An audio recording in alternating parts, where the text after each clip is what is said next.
It's Ramadan 2023.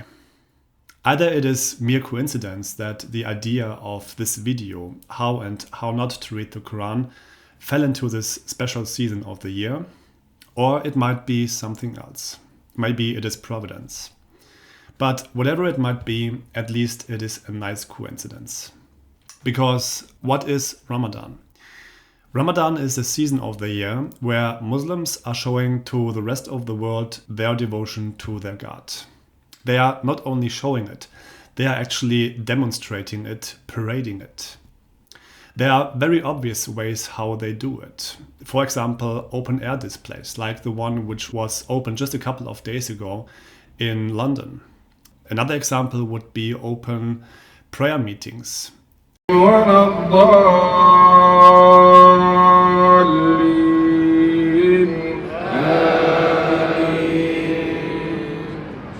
Another example would be Muslims telling you, whether or not you have asked for it, that they are fasting. Alhamdulillah, we follow Islam. I'm fasting. So those are examples of how Muslims show very openly, outwardly, their devotion to their God. Another example, which would be more inwardly, more subtle, would be Muslims reading the Quran. And I'm quite sure that the average Muslim will read more frequently and also more intensely the Quran during this season of the year, during Ramadan. And so I thought that this might be a nice occasion of sharing with you my bumpy journey of reading the Quran. I said bumpy journey because it was quite a bumpy journey. It took me 7 years, roughly 7 years, and 3 attempts to read the Quran through from cover to cover in one attempt. And maybe I could offer some helpful tips to you if you are intending to read the Quran for yourself. So it might be a more efficient experience for you, which will be easy compared to my experience. But not only more efficient, but also a fruitful experience. So that being said, let's dive right in and look at my first attempt of reading the Quran. It was back in 2014 when there was one term, one name going through pretty much every news outlet in the entire world. ISIS, the Islamic State. Back then in 2014, the Islamic State was conquering huge areas in Syria and also Iraq. And everywhere they went, they left a path of destruction and also atrocities. One thing which was quite interesting was that they actually recorded a lot of their atrocities, for example, the beheading of prisoners. And what was also interesting about those recordings, was that they were actually quoting from the Quran in those recordings. For example, Surah 47, verse 4. And so this was actually the trigger for me, the start of where I decided, okay, I want to see this for myself. I want to see that those verses are actually really in the Quran. And I want to see whether or not this is actually what they are doing, that this is actually orthodox Islamic practice or a perversion of it. And so I started to read the Quran, but I pretty much quit straight away. There were multiple reasons for that. One of the reasons was that, well, this might be a kind of a personal thing. I read the Quran online, and I discovered that to me it is way more easy to read a physical book, which I can hold in my hands.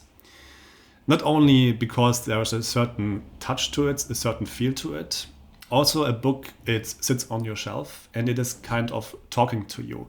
Read me, read me. The storage on the internet, it's quite content, it's not so in your face. And so this was one of the reasons why there was not so much urgency of, finishing my read of this book. The second main reason why I didn't finish this first attempt of reading the Quran was that, well, there is this argument of Muslims, which they still use, that the Quran is such a literary masterpiece that it can only be from God. It can only be inspired by God. And I did not see this. I still don't see this today. To me, it was very difficult and confusing reading the Quran. In the first attempt, I only read a couple of surahs, but I could not get like a train of thought, or I could not categorize what I was reading. Whether the source of who revealed the Quran, whether it was a human being or a divine being, I could not get the train of thought of this being. And so there were more reasons why I quit my first attempt of reading the Quran, but those were the main ones. And so it took me another 6 years to finally get to the second attempt of reading the Quran. This was back in 2020 and in the aftermath of my journey around the world. So in 2018, 2019, I traveled around the world. And on this journey, I traveled also through some majority Muslim countries. For example, through the Islamic Republic of Iran, through Pakistan. India has also a large population of Muslims. And then, of course, Indonesia. Indonesia being, speaking in terms of population, the largest Muslim country in the world. And so when I was in the Islamic Republic of Iran, I was there for about 2 weeks, and I stayed there mainly with only one family. I was teaching one of their sons how to read and to write German. He was an engineer and he was about to come to Europe. And we were having lots of talks about a variety of subjects, also about faith. He was a Muslim, I'm a Christian. And well, at some point, I don't know why he did it, but he just killed our conversations, at least in this area, in this department. He killed it dead by this one sentence. You have no right to talk to me about Islam because you haven't read the Quran. And with that, he meant I have not read the Quran in full, because I had read huge parts of the Quran up to this point. And I had acquired quite some knowledge about the Quran, also about the background, listening on the internet to presentations, also to scholarly debates between Muslims and Christians or other parties. But still, I wasn't allowed to talk to him about his faith because I had not read the Quran in full. And I encountered this argument in the aftermath of my journey around the world, and also on my journey around the world and numerous times. And so I said in 2020,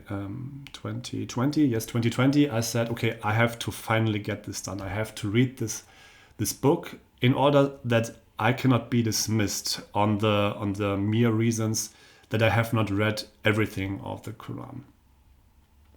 And so this led to my second attempt of reading the Quran. And I had a couple of conscious intentions in the forefront of my mind. The first one I have just shared with you. I wanted to be able to say to a Muslim, yes, I have read the Quran in full, and therefore I'm eligible to talk about your faith.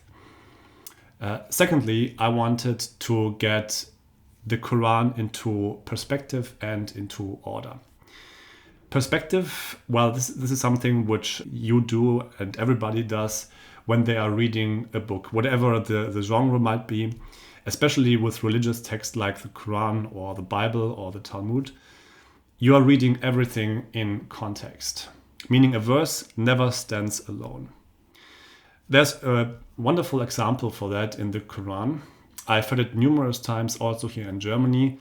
Surah 5:32, which is supposed to be one of those nice and peaceful verses, showing that Islam is a religion of peace.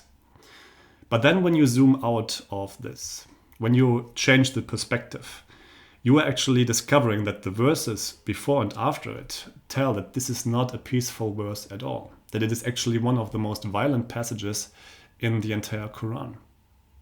And so I wanted to read the Quran to get all of those passages which I had learned in the years before into perspective. I wanted to read the Quran and to stumble over those passages myself and to see if I see something new, a fresh perspective, so to speak. So, a new perspective. The second one was to read it in order, meaning one thing is very important when you look at the Quran. The Quran consists out of 114 surahs, and those surahs are not ordered chronologically. And this is important because there are contradictions in the Quran. Actually, there are quite a lot of contradictions. And the way how Muslim scholars have resolved those contradictions, those problems in the past, has been by the law, the doctrine of abrogation. Actually, it is based on 2 verses from the Quran. And what it basically says is that, well, you have to read the Quran chronologically, and the newer revelation, the most recent revelation, are canceling out the older revelations, which also is quite interesting when you look at the peaceful and the violent verses. The violent verses come pretty much at the end of the Quran, Surah 5 and Surah 9. And so I had the intention of reading the Quran chronologically from the early revelations, which came in Mecca, the Meccan period, and then to the later revelations, which came in Medina. And so I started this second attempt with those 3 intentions in my mind, to be able to say I've read the Quran, to get things into perspective and also into order. And so I started reading. Also, I didn't make the mistake I made the first time. I actually ordered a copy of the Quran. Actually, it's not the Quran, it is a translation of the Quran in the German language. And I started reading the Quran. And a couple of surahs into the reading, I stopped and I pondered, why am I actually doing this? The reason I stopped and why I pondered about this, well, it's a couple of things. First of all, there is a Bible verse. It's Jeremiah 17 verse 9, where it says that the heart is deceitful above all things and beyond cure. So the heart is deceitful. And I had discovered this also in my personal life before. There's one great example which I frequently remember, and it is from my past as a private pilot. I will actually share with you on the screen a couple of pages from a book that I have written. I have not yet published it in full, and I'm not quite sure whether or not I'm going to do this at all. But those pages, I think they are quite telling, because there I describe a flight which I conducted a couple of years ago, and I almost killed myself and also my passenger by trusting my heart, by trusting my feelings, my sensations, my instincts.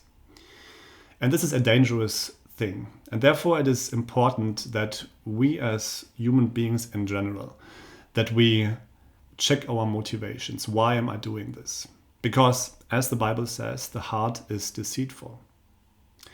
And I pondered this. Why am I reading the Quran? What is my motivation? Are there maybe motivations which I subconsciously carry with me, which actually are standing in my way of discovering truth? And I learned by thinking about this that I was not reading the Quran openly. I had my mind already made up. And the reason for that was that, well, I didn't like the God of the Quran. I, up to this point, had, as I said, listened to lots of presentations, also to lots of scholarly debates. And I've checked, this is something which I generally do, I checked what they said. I go to the Quran, I go to the Hadith, and I checked what the Quran and what the Hadith say. And I did not like the God of the Quran. To me, for example, the Bismillah, the introduction to pretty much every surah in the Quran, to me it was a joke. When it talks about Allah being the most merciful, I did not understand how they get to this conclusion, how Muslims can read this and say, okay, yes, this is something which I can actually read in this book. Especially when you also read the Hadith collections. Where do you find that Allah is most merciful? And so I did not read the Quran with an open mind. I was actually reading the Quran for once to expose and to disprove it. I wanted to show the violence in the Quran. Also that the violence is found in the later chapters of the Quran, therefore are the final marching orders for Muslims, so to speak. Then I wanted to show the contradictions of the Quran.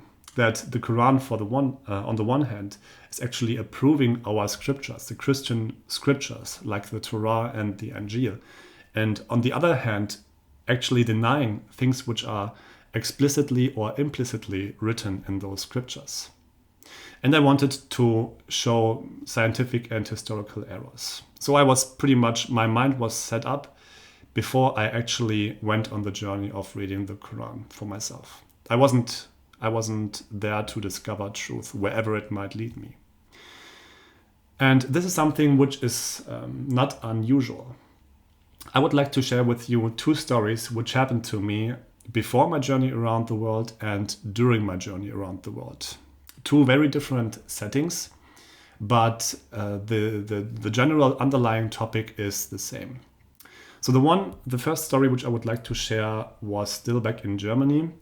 I was talking to a young medical doctor. He was maybe in his mid-30s, early 40s. Smart guy, probably way smarter than I am. And we came to the topic of faith, and it turned into a direction where it goes into an endless argument, which I generally think it is not really a fruitful thing, especially if the person is not open. And so I did something which I had learned. I asked him a hypothetical question. I asked him, okay, let's stop for a second and let's imagine that I could actually prove to you that God exists. He was an atheist, by the way.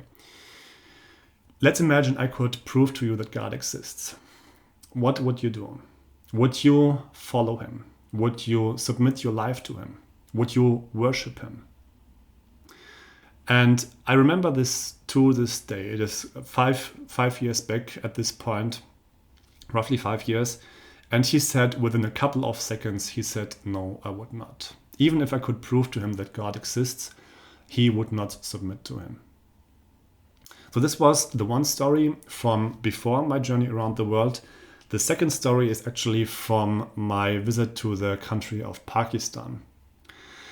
And I will not share with you the details how I ended up in protective custody against my will. I will actually also share with you on the screen a couple of pages from my book. It also contains a nice, interesting footnote to Ramadan. And I will share with you one conversation which I had with one Muslim. Actually, this conversation started out with 2 Muslims. And one of the Muslims, he actually asked me a question. He asked me, what have you learned in your life? Which of course is a brilliant invitation to share the gospel with somebody. And I did. I slowly and carefully made my way to the gospel and to faith. And one of the Muslims, he left pretty much straight away. The other one, he was still hanging on. He was constantly replying with, I'm content. I'm content with Allah. I'm content with Muhammad. I'm content with the Quran. And at some point, I could not help but to say to him, look, this is not about being content with anything. This is about the truth. Your scholars, this is what he had told me, your scholars are encouraging you to study also other world religions. What if you found out that Christianity is actually true, which in turn means that Islam is false? I'm not going to go into the details here why Islam and Christianity are not 2 sides of the same coin. Just maybe for the sake of time, a couple of small verses which you can look up for yourself. The Quran tells me that I'm going to hell for believing in Jesus as a son of God, Surah 572, which is an essential part of the gospel.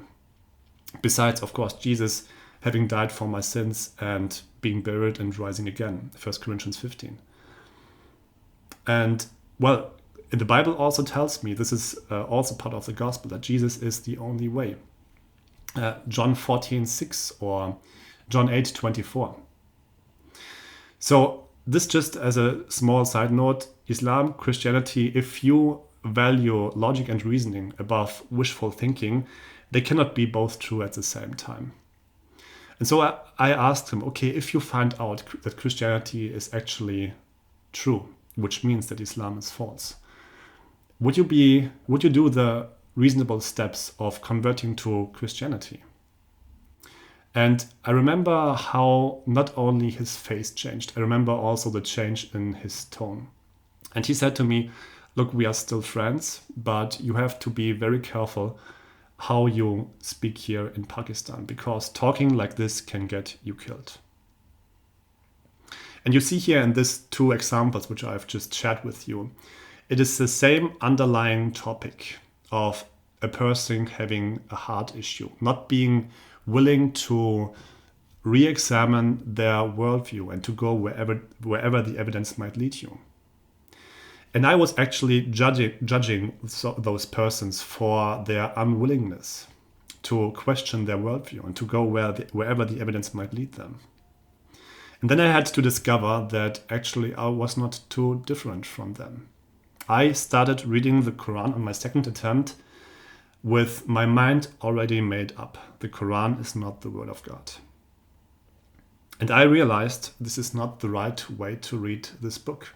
I mean, if this book is from God,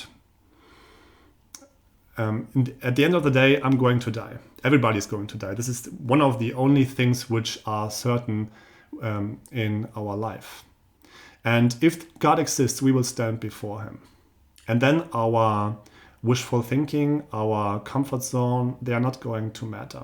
What is going to matter is that we know the right God, that we have surrendered our life to him, that we are following him, that we have done what he has commanded us to do, that we have been a faithful servant to him. And so I realized this, and it took me quite some time to actually do what I did. I closed the book and I prayed a prayer. I prayed a prayer and said, God, I want to know you. I want to know you for who you really are. And if you are in this book, meaning in the Quran, and if I can learn anything about you, then I'm open for it. Please reveal yourself to me. This is what I prayed. And then I started to read the Quran again. So this is then my third attempt of reading the Quran. I started from the beginning. And back in those days, I was really, really mad at myself. I was angry because I was working a crazy job, way above 200 hours a month. I had projects going on the sidelines. And so my little spare time, my little free time, which I had wasted quite a lot of it by reading the Quran on my second attempt, not open. And so I was mad back in those days. But today I'm actually glad that I did.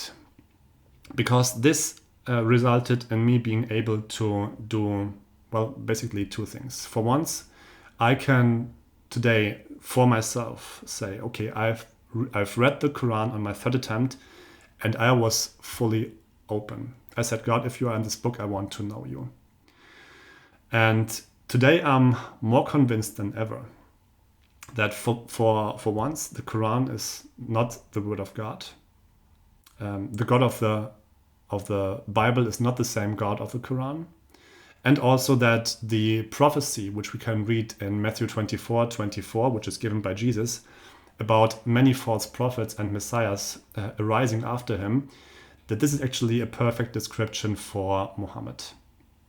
So I came to this conclusion after reading the Quran openly and being open to wherever the evidence might lead me. So this is the one thing. It is something beneficial for myself. And the other thing is that this second attempt of not reading the Quran honestly and then having to rethink this and to starting all over again, I can actually use this today on the street when I'm talking to Muslims and actually asking them, okay, are you willing to do this? Would you be willing to do this? And I will close this video by another example. A couple of weeks ago, I went to London. And in London, I went to a place called Speaker's Corner. And on Sundays, this is a place where lots of Muslims come together and they are trying to, well, do their dawah. Dawah is basically the counterpart to evangelism for Christians. So dawah is the counterpart to evangelism from the Christian perspective. And so I went there. I had no agenda, but I wanted to be there and to be open to what God might do there. And I had basically 4 conversations with Muslims. And the longest conversation I had with a Muslim, well, he was not really, as I would say it, he was not really interested in an open and honest dialogue. Constantly, when I was trying to go to a place where I think a fruitful discussion could take place, he was going back to his Dawah scripts, meaning to the Trinity and the deity of Christ. Those were his 2 main Dawah scripts. And after the 6th or 7th or the 8th attempt, I said, okay, I don't think that you are open for open and honest discussion. I'm leaving. I don't have time to waste here. I'm on vacation. And so I offered him for the last time a cup of coffee, which I tend to bring to occasions like this. I think this is a nice sign of hospitality. I shook his hand and I told him that I will pray for him. I said, I will pray that God will guide you into the truth. To which he replied, and to me this was so telling, he replied to me, I will pray that Allah will guide you into Islam. And you see there that he had equated or substituted 2 words. He had equated God with Allah, which you can discuss about whether or not God and Allah is the same. But then he had equated truth with Islam. And I immediately said back to him, what about if Islam is not the truth? What if Islam is not the truth? Would you be willing to go wherever the evidence might lead you? And I hope that this hypothetical question, that this sticks with this Muslim. And I pray that he will discover the truth. And I want to ask this question to you. Are you willing to go wherever the evidence might lead you? Are you willing as a Muslim to read the Bible for yourself and to read it with an open heart? My hope is that you are actually doing this and that you're not afraid of the truth. Because the truth, I think, it's nothing that we should be afraid of. We should be afraid of following a lie and then at the end of our life be disillusioned that we had followed the wrong person, the wrong prophet. And so I want to close this video by this one verse, which is written in the Bible. It's in Hebrews 11:6. And without faith, it is impossible to please God, because anyone who comes to him must believe that he exists and that he rewards those who earnestly seek him. Now I have underlined this word, earnestly. I hope that you will earnestly seek the truth, that you will earnestly seek God, that you will go wherever the evidence will lead you. Because I'm absolutely sure that God will honor this sincerity, this earnesty. If you are going about this journey you are undertaking with reading, for example, the Bible, and you are willing to go wherever the evidence might lead you. So I hope that if you are intending to read the Quran in the near future, that a couple of the things which I have shared with you, that they will help you in this journey, and that for you Muslims, that this is also an encouragement to read the Bible and to be open wherever the evidence might lead you. Thank you for your time and God bless you.